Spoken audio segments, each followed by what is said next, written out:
미중 관세 전쟁의 본질은 양 국가의 자원을 총동원한 총력전이라고 저는 생각합니다. 지금 뉴스에서는 마치 치킨 게임인 것처럼 미중 관세 전쟁을 묘사하고 있는데요. 치킨 게임, 즉 마주보고 달리는 두 자동차에서 먼저 핸들을 꺾는 쪽이 패배하는 것이다. 겁쟁이가 누구인가? 미국이냐 중국이냐? 치킨 게임으로 현재 관세 전쟁을 묘사하고 있습니다만 저는 좀 생각이 다릅니다.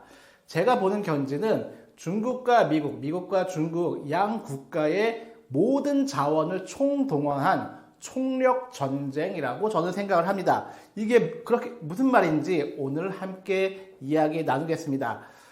치킨 전쟁이 아닌 미중 양측의 총력전이기 때문에 가장 궁금한 사항, 그럼 누가 승리할 것이냐, 누가 G1의 자리에 등극할 것이냐가 가장 궁금할 텐데요. 제가 보기에는 치킨 전쟁이 아니기 때문에 이것은 지구전이 될 것이다.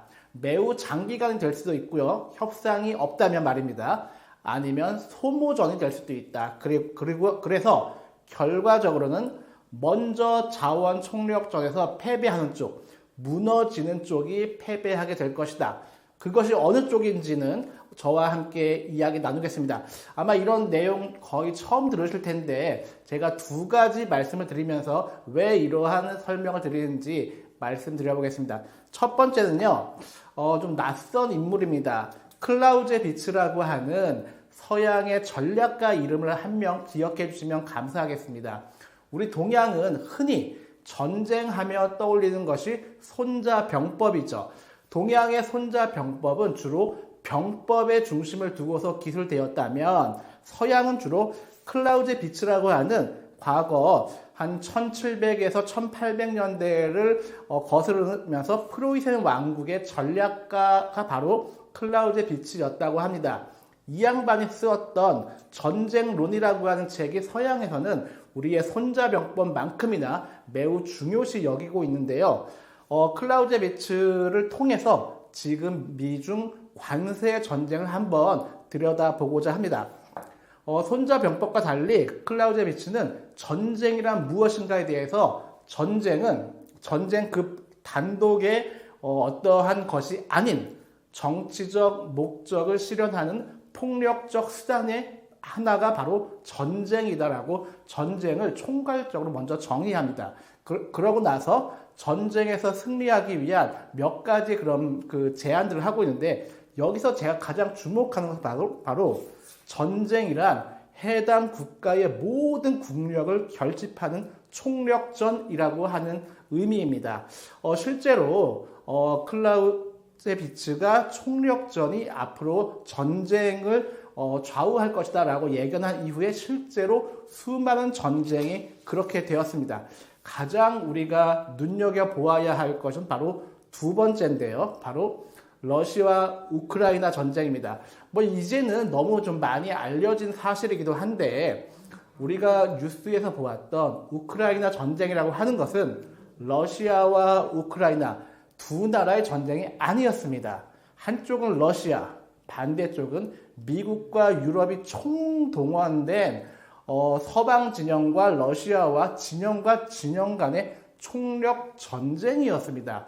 여기에서 이제는 확연하게 알려진 것이 특히 트럼프 집권 2기 들어서 우리가 많이 알려진 것이 바로 이 총력전에서 러시아가 승기를 잡고 이제 종전을 눈앞에 두고 있다는 것입니다. 우크라이나 전쟁 조금만 더 말씀드리면 우크라이나 전쟁 초기만 해도 우리 언론에서는 어떻게 이야기했습니까? 우크라이나 군이 진격해서 모스크바를 침공할 것이다. 얼마 남지 않았다. 군사적으로, 다음 경제적으로 서방의 제재가 너무 가혹하게 모스크바를 향하고 있기 때문에 러시아 경제는 무너질 것이다 라고 하는 것이 우리 뉴스에 거의 대부분이 이렇게 보도했으나 결과적으로 정반대가 되었습니다. 유럽은 그 경제의 침체에서 지금 벗어나지를 못하고 있고요. 더욱 중요한 것은 국가 자원 총동원 측면에서 러시아가 승기를 잡았다고 하는 것입니다. 예를 들면요. 러시아는요. 재래 군수 무기를 무한대로 계속해서 생산할 수 있었지만 유럽이나 미국은 러시아에 쫓아가지도 못하는 그런 형국이었다는 것이 나중에 하나하나 밝혀지게 되었습니다. 정리하면 우크라이나 전쟁도 클라우제비체가 얘기했듯이 국가 총력전의 측면에서 보자면 서방 측, 즉 유럽과 미국이 국가 총동원 측면에서 러시아에 당해내지 못했다. 그 결과가 지금의 러시아 승기를 예견했다 볼 수가 있겠습니다. 마찬가지로 현재의 미국과 중국의 관세 전쟁의 본질을 클라우제비츠의 전쟁론에 입각해서 보았을 때 중국의 총동원 체제가 이길 것이냐, 미국의 총동원 체제가 우수할 것이냐만 따져보면 이 관세 전쟁의 종말을 충분히 예견할 수 있습니다. 이미 많은 전문가들이 밝히고 있는데요. 네, 미국은요, 트럼프가 처음에는 상당히 강경한 듯 했으나 중국을 제외한 다른 국가 90일 연장 조치를 하였듯이 현재는 미국이 밀리는 형국입니다.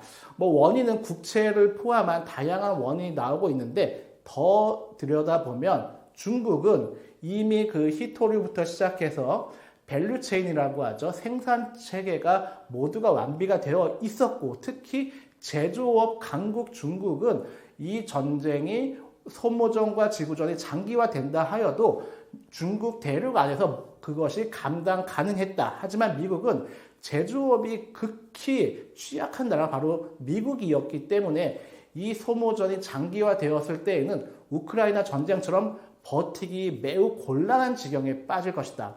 그리고 클라우제비츠는 의지, 우리의 정신력도 이 국가 총동원 체제에 반영된다고 하는데 미국은 벌써부터 반 트럼프 시위가 전국에서 일어나고 있습니다. 국민들이 더 이상 트럼프 관세 전쟁을 용인하기 어렵다는 것이죠. 반면 중국은 우리가 알고 있다시피 사회주의 체제의 특성상 지금의 지도체제가 장기간 지속될 가능성이 매우 높습니다. 때문에 국가 총동원 체제의 성격이라는 미중 관세 전쟁, 무역 전쟁을 평가한다면 결말은 이미 정해져 있다. 미국은 시간이 가면 갈수록 소모전에서 헤어나오기 어렵다. 현재의 우크라이나의 모습을 떠올리면 쉽게 이해할 수 있을 것이고요. 물론 중국 역시도 상당한 타격을 입을 것은 분명합니다. 전쟁에는 일방적 승자란 존재할 수 없기 때문이죠. 하지만 중국은 1기 트럼프를 겪으면서 차근차근 관세 무역 전쟁을 준비했고 이것이 우리가 가장 작년에 놀랐었던 것이 바로 딥시크의 출현 아니었겠습니까?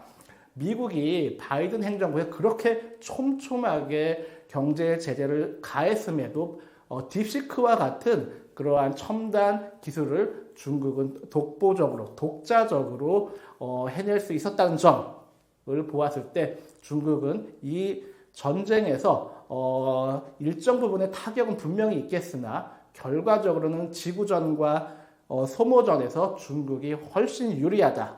이 점에서 미중 관세전쟁의 시간은 중국의 편이다.